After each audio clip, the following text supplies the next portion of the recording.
আজকে শুক্তো বানানোর জন্য যা যা উপকরণ আমি নিয়েছি চলো তোমাদেরকে দেখিয়ে দিই।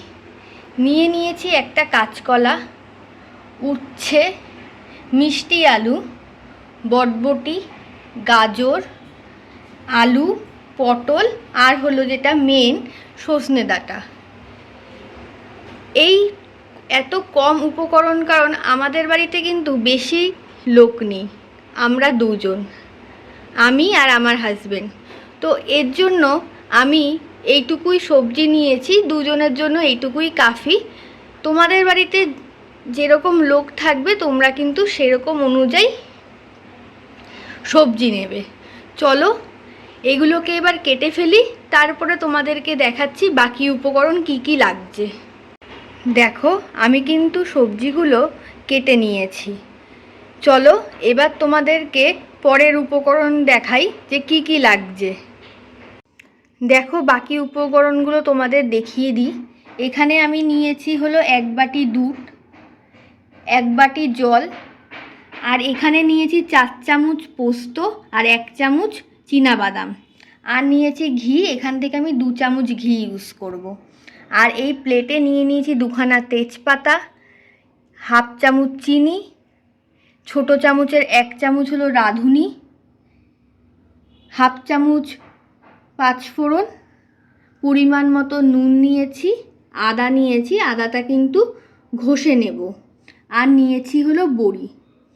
এই হলো উপকরণ। এইগুলো দিয়েই আগে তো দেখিয়ে দিই কী শাকসবজি নিয়েছি, আর এইখানে কি কি উপকরণ নিয়েছি সেটাও দেখিয়ে দিয়েছি। এটা দিয়েই আমার আজকে শুক্তোটা রান্না করব। চলো তাহলে শুক্তোটা রান্না করি, আর তোমরা কিন্তু দেখো। আমি কিন্তু গ্যাসে কড়াই বসিয়ে নিয়েছি, আর কড়াইতে কিন্তু রিফাইন অয়েল ঢেলে নিয়েছি পরিমাণ মতো। এবার এটা গরম হতে দিই, তারপর কিন্তু আমি সবজিগুলো ভেজে নেব, তখন তোমাদেরকে দেখাচ্ছি। তেল কিন্তু গরম হয়ে গেছে, এবার আমি সবার ফার্স্টে এই বড়িগুলো ভেজে নেব। দেখো বড়িগুলো ভাজা হয়ে গেছে, এবার আমি সবজিগুলো ভেজে নেব। কাঁচকলাটা দিয়ে দিলাম, কাঁচকলার মধ্যে কিন্তু একটু নুন দিয়ে দিলাম, দিয়ে এবার কিন্তু লাল লাল করে আমি কাঁচকলাটা ভেজে নেব। কাঁচকলাটা কিন্তু ভাজা হয়ে গেছে, এবার মিষ্টি আলুটা আমি ভেজে নেব।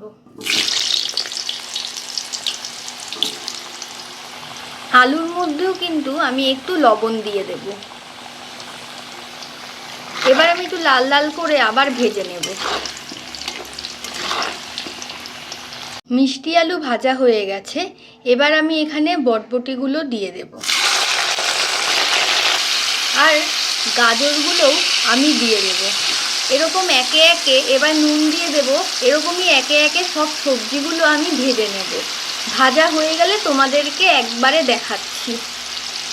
সবজিগুলো কিন্তু সব ভাজা হয়ে গেছে, চলো তোমাদেরকে এবার পরের স্টেপটা দেখাই।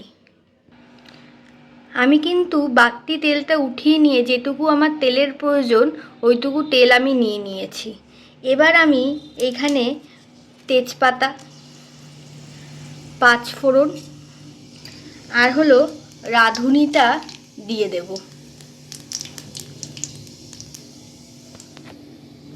একটু নাড়িয়ে নেব, নিয়ে এবার সবজিগুলো সব দিয়ে দেব। দেখো সবজিগুলো কিন্তু আমি দিয়ে দিয়েছি, এবার ভালো করে নাড়িয়ে নেব।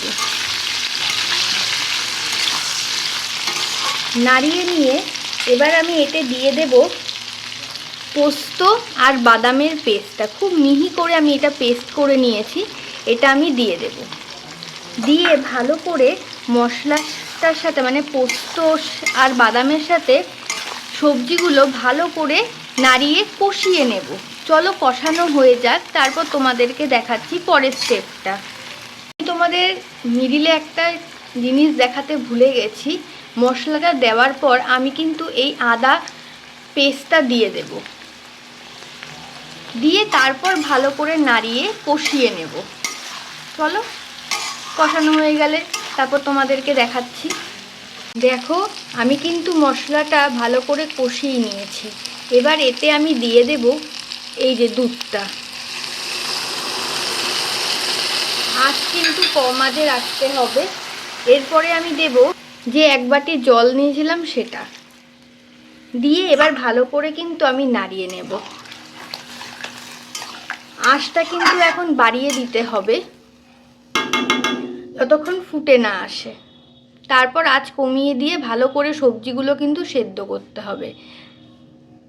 আর এখন দিয়ে দেব একটু নুন, 1/2 চামচের মতন আমি নুন দিয়ে দিলাম। আপনারা আপনাদের পরিমাণ মতো নুন নেবেন।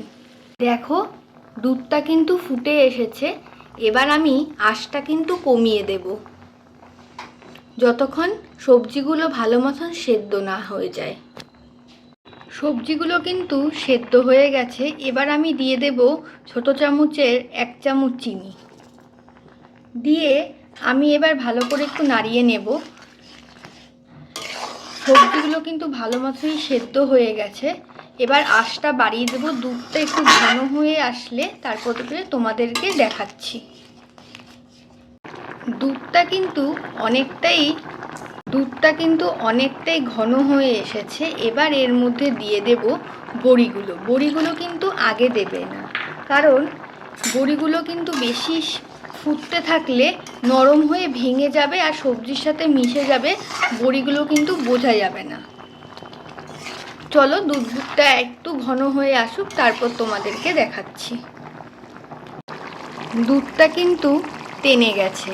এবার আমি দিয়ে দেব 2 চামচের মতো ঘি দিয়ে দিলাম। 2 চামচ ঘি। এবার আমি ভালো করে নাড়িয়ে নেব। দেখো একদমই ঘন হয়ে গেছে, একটু মাখা মাখা হয়ে গেছে।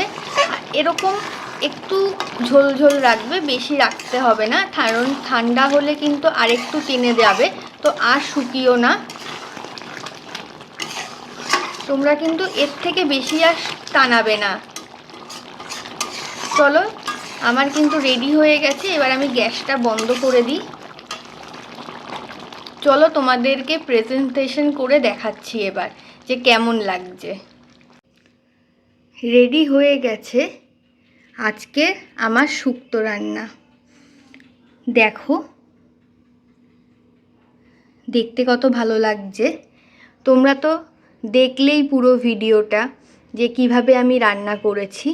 আর কিন্তু এইভাবে যদি শুক্তোটা তোমরা রান্না করো তাহলে কিন্তু খেতে খুবই ভালো লাগে। এরকমভাবে শুক্তো রান্না করলে বলতে গেলে আর কোনো পদই লাগে না, এটা দিয়েই পুরো ভাতটা খাওয়া হয়ে যায়। চলো তাহলে আজকের যদি ভিডিওটা তোমাদের ভালো লাগে তাহলে অবশ্যই কিন্তু একটা লাইক, কমেন্ট আর শেয়ার করে দিও। আর যারা নতুন দেখছো আমার ভিডিওটা তারা অবশ্যই চ্যানেলটাকে সাবস্ক্রাইব করে দিও। আর যদি ফেসবুক থেকে দেখো তাহলে কিন্তু পেজটাকে ফলো করে দিও। আর অবশ্যই কিন্তু ভিডিওটা শেয়ার করে দিও। চলো আজকের মতন আমার ভিডিওটা এখানেই শেষ করছি। দেখা হচ্ছে আবার কোনো নতুন একটা রান্নার রেসিপি নিয়ে তোমাদের সাথে। ভালো থেকো,